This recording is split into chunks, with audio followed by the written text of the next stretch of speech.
भया नाव काय याचं? पक्षा पक्षा. आणि ह्याचं नाव आहे तेजा. तेजा. तेजा कुठला?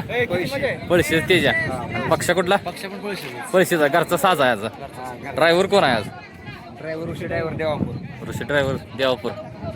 आलं का मागा? आताच गेलेत गाडी हाणून. आता गाडी गेली.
आणि